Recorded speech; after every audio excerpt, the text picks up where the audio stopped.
What kind of a man leaves 40 million people dead and somehow gets a reputation as a visionary? Genghis Khan didn't just conquer the world, he reformatted it. From China to the Caspian Sea, cities were erased. Libraries turned to ash, and entire bloodlines wiped from existence. He built one of the largest empires in history, and then he just vanished. This is Iron Rations. Like, subscribe, let's get into it.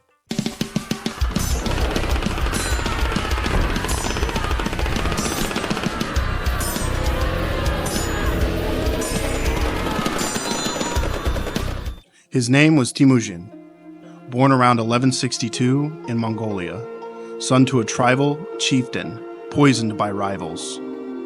After his father's death, a power struggle ensued, and Temujin's family was exiled from their tribe, left to starve in the wild.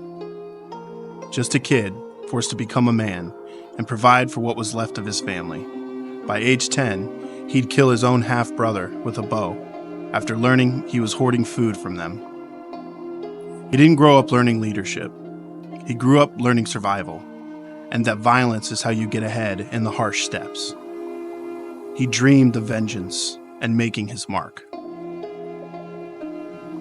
But even a sociopath like Temujin managed to settle down and took a young woman named Bort as his wife.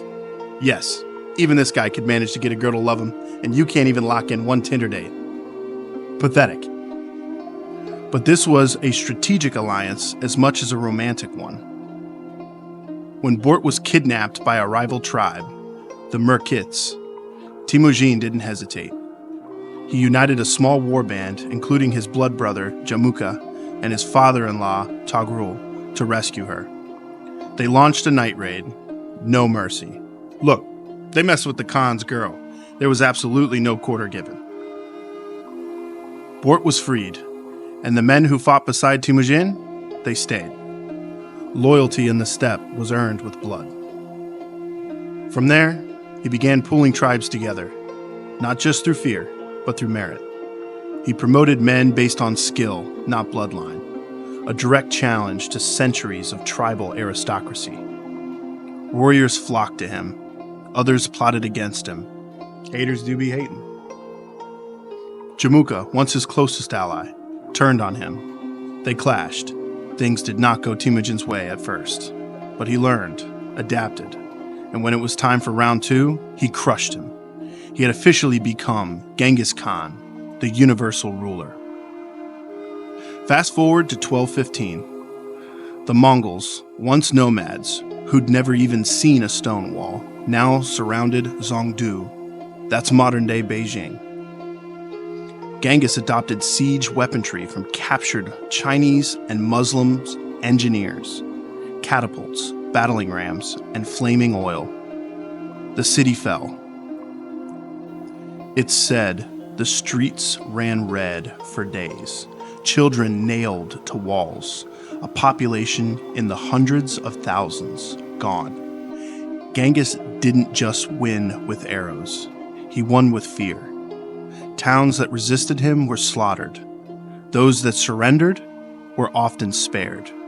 This was a policy, a campaign of terror.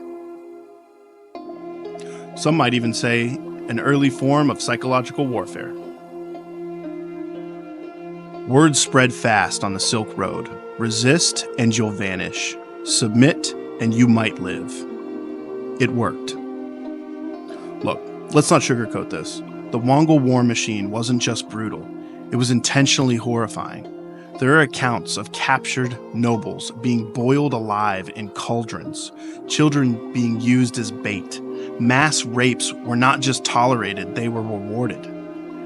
Genghis's genetic legacy, that's real. Some 16 million men alive today have his Y chromosome, and that's not just a fun fact. This is just one of the many scars the great Khan left on the world. In 1227, while on campaign against the Western Xia, Genghis Khan died. But how? The most commonly accepted theory says he fell off his horse and suffered internal injuries. Some say he caught a stray arrow in battle. Popular folklore claims he was struck down by the hand of God with a random bolt of lightning, or that he was cursed for his sins and ravaged by a sudden disease, or even that his spirit was simply stolen. There's even a Chinese legend that says a captive princess who he forced to marry him took him out in a way so gruesome, I'm pretty sure YouTube would flag this video if I got into the details. But you know the Chinese and their propaganda. The truth? We don't know. His burial site remains hidden to this day, possibly under a river or an unmarked grave trampled by horses, as to hide any sign from nosy travelers or scorned enemies looking for revenge in a final act of desecration. Wiped clean from the earth. It's commonly told that the soldiers who knew of his death were killed, and the ones who buried them also killed. Genghis and those who were most loyal to him did not want the world to know where he passed or where the great Khan was laid to rest. His empire stretched from the Pacific Ocean to the doorstep of Europe, the largest contiguous land empire in human history.